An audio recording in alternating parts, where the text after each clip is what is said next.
ഭാഷകൾ കൊണ്ട് അവർ ഐറ്റം കളിക്കണേക്കാൾ നല്ലത് അവർ 10 മിനിറ്റ് അവർ 1 മിനിറ്റ് സംസാരിച്ചപ്പോൾ അവർ 10 മിനിറ്റ് ഐറ്റം കളിച്ചതിനേക്കാൾ കൂടുതൽ നമ്മൾ ചിന്തിച്ചു. അതെ അതെ അതെ. അതാണ് ഭാഷയ്ക്ക് ഒരു പ്രത്യേകതയുണ്ട്.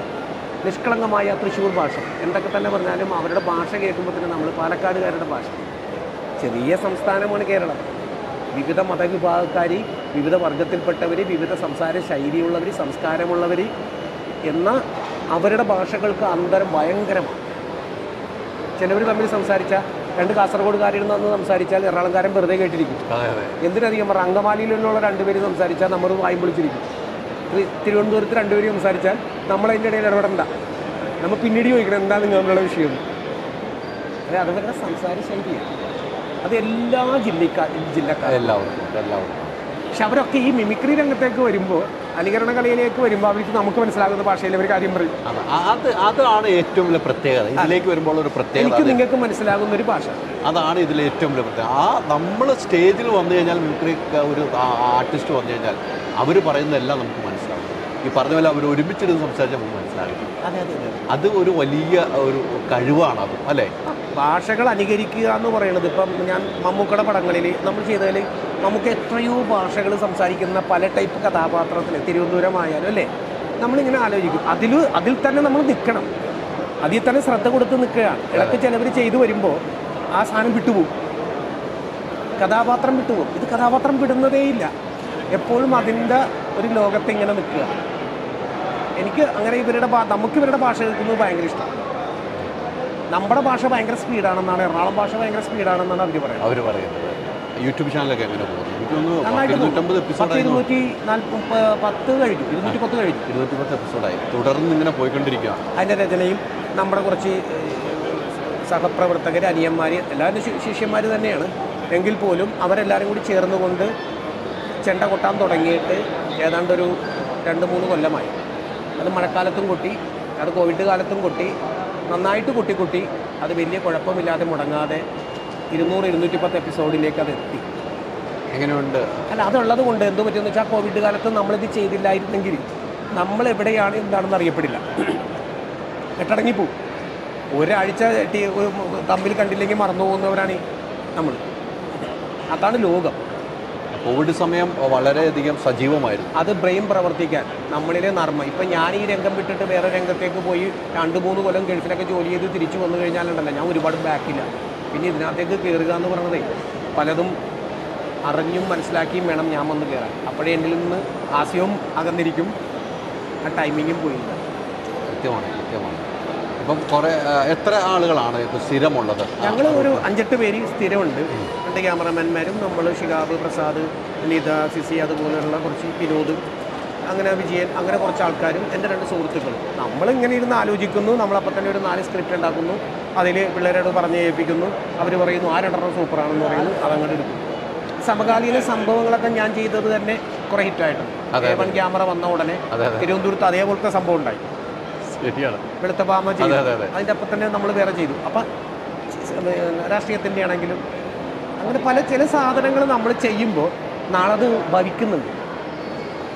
നമ്മൾ മുൻകൂട്ടി കാണുന്നു എന്നുള്ളതാണ്. എന്നോട് ചോദിച്ചു, അത് നേരത്തെ കണ്ടിട്ടാണ്? മുൻകൂട്ടി കാണുന്നു. അത് മുൻകൂട്ടി കാണുന്നു. അതെങ്ങനെയാണ്? അല്ല, അത് ഞാൻ ഈ ലോകത്ത് സഞ്ചരിക്കണ കൊണ്ടും എൻ്റെ മനസ്സ് ഇവിടെ ആയതുകൊണ്ടും ഇനി എന്ത് സംഭവിക്കാമെന്നുള്ള ഒരു ദീർഘവീക്ഷണം നമുക്കുള്ളത് കൊണ്ടും, അതുകൊണ്ട് മാത്രമാണ് അങ്ങനെ സംഭവിക്കാം.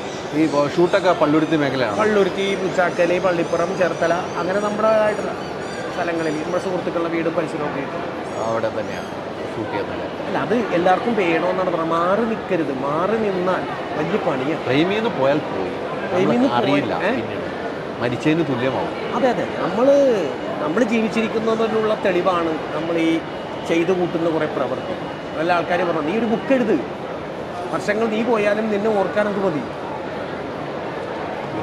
നമ്മൾ പഴയ സിനിമകളൊക്കെ കാണുമ്പോൾ എൻ്റെ പഴയ കാലം എന്ന് എനിക്കും പറയാം, ഇനി വരാൻ പോകുന്ന തലമുറയ്ക്ക് പറയാം. മിന്നും താരം, ഇതാണ് നമ്മുടെ ടൈറ്റിൽ. മിന്നും താരം എഴുത്തുകാരുടെ ഈ താരങ്ങളുടെ അതിൻ്റെ ഒരു പ്രത്യേകത എന്ന് പറഞ്ഞാൽ അനുകരണ കലയായ മിമിക്രി കോമ്പറ്റീഷൻ നടക്കുന്നത്. എത്ര ആളുകൾ ഒന്ന് ആലോചിച്ച് നോക്കി. ഞാനൊക്കെ 100 രൂപ പ്രതിഫലത്തിൽ നിന്നാണ് തുടങ്ങിയത്. ഇന്നത്തെ പിള്ളേർ 100 രൂപ കാണുമോ? അവരവിടെ നിന്നല്ല തുടങ്ങേണ്ടത്, ഒരുപാട് പൈസയുടെ മേളിൽ നിന്നാണ് ഇന്ന് അവർ തുടങ്ങാൻ പോകുന്നത്. പിന്നെ അവരെ സംബന്ധിച്ചിടത്തോളം അവർ ഈ ഒരു ദിവസത്തെ ഒരു 5 മിനിറ്റിൻ്റെ കോമ്പറ്റീഷൻ കൊണ്ട് 50,000 രൂപ വിന്നറായി മാറും. നമ്മൾ 100 ദിവസം ഒരു വീടിനകത്ത് കിടന്നിട്ട് ഒരു 50 ലക്ഷം മേടിച്ചു വരുന്നതിനേക്കാളും ബെറ്ററാണ് അവർ ഈ താരമായിട്ട് മാറുന്നത്. ശരിയല്ലേ? തീർച്ചയായിട്ടും. ഇവിടെ വേറെ ചോദ്യങ്ങളൊന്നുമില്ല. അവർ തുടങ്ങുന്നു, അവരവസാനിപ്പിക്കുന്നു, അവരുടെ കഴിവുകളെ മാറ്റിവെക്കുന്നു.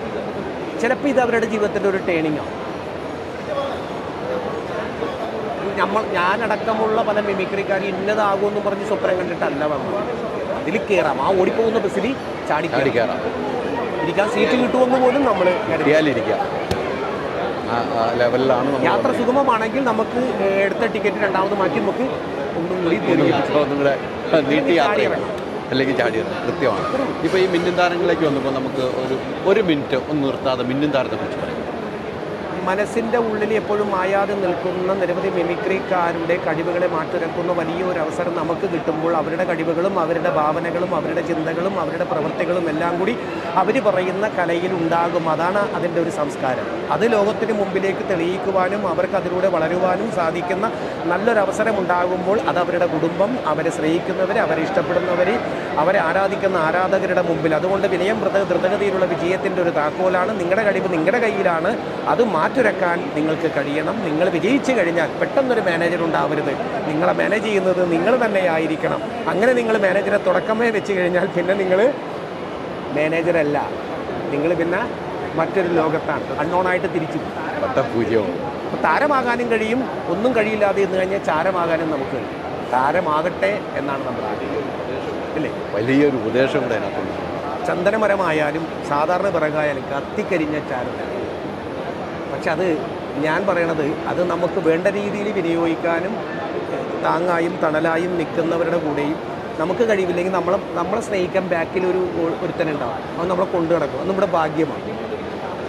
സ്വിമ്മിംഗ് പൂളിൽ ഒരിക്കലും താമര വിരിയില്ല. താമര വിരിയുന്നത് ചെറും ചെളിയുമുള്ള കുളങ്ങളിലും തടാകങ്ങളിലുമാണ്. ശരിയല്ലേ? പാവപ്പെട്ടവരുടെ മകനായി ജനിച്ചുകൊണ്ട് ആ പ്രതലത്തിൽ സാധാരണ സ്കൂളിൽ പഠിച്ച് അങ്ങനത്തെ കുറേ അനുഭവങ്ങൾ കൈപ്പേറിയത് വരുമ്പോഴാണ് അവന് മുന്നോട്ട് പോകണമെന്നുള്ളൊരു ചിന്ത വരും. എല്ലാവിധ സുഖ സൗകര്യങ്ങളോടും കൂടി നമ്മൾ ജീവിച്ചാൽ നമ്മളതിൻ്റെ ആർഭാടത്തിൽ കടന്നു പോകും. വലിയൊരു സംഭവമാണ്. താങ്കളുടെ ഒരു ജ്ഞാനം എല്ലാവർക്കും ഉണ്ടെങ്കിൽ എന്നെ രക്ഷപ്പെട്ടെ എല്ലാവരും. അങ്ങനെയല്ല, അത് ഞാൻ അങ്ങനെയല്ല ചിന്തിക്കണത്. നമ്മൾ വന്ന വഴികളത് വന്ന വഴി മറക്കരുത്. അതുകൊണ്ടാണ് ഇടക്കിടക്ക് ഞാനീ പറയണത് നമ്മൾ ഹൈ റേഞ്ചിൽ പോകണം. അപ്പോൾ നമുക്കൊന്നിടക്ക് പുറകും തിരിഞ്ഞ് നോക്കുമ്പോൾ മനോഹരമായ ദൃശ്യം കാണും. വന്ന വഴി ഒരിക്കലും മറക്കാൻ പാടില്ല. ആനയുടെ കഴുത്തല്ലല്ലോ നമ്മൾ, പുറകോട്ട് തിരിഞ്ഞു നോക്കാൻ പറ്റാത്തൊരു കഴുത്തല്ല. നമുക്ക് നമ്മുടെ കഴുത്ത് ഇടത്തോട്ടും വലത്തോട്ടും തിരിയും. ഒത്തിരി സന്തോഷം. Thank you. അപ്പം മിന്നും താരം എന്ന് പറയുന്ന പരിപാടിയിൽ പങ്കെടുത്ത എല്ലാവർക്കും, അതോടൊപ്പം തന്നെ ഇന്ന് നടക്കുന്ന ഈ ഫംഗ്ഷനിലും അവർക്കൊക്കെ എല്ലാവരും ജയിക്കട്ടെ എന്ന് ഞാൻ പറഞ്ഞാലും ആരെങ്കിലും ഒരാൾ ചെയ്യും. അതെ. പക്ഷേ ആ വിജയം തൊട്ട് പുറകിൽ അവരുള്ളത് കൊണ്ടാണ് ഒന്നാം സ്ഥാനക്കാരൻ. അത് കിട്ടിയതൊന്നുകൂടി നമുക്ക് വരുന്നവർക്കൊരു ട്രെയിനിങ് ആവട്ടെ എന്ന് കൂടി ഞാൻ പ്രാർത്ഥിക്കുന്നു. ഒത്തിരി സന്തോഷം.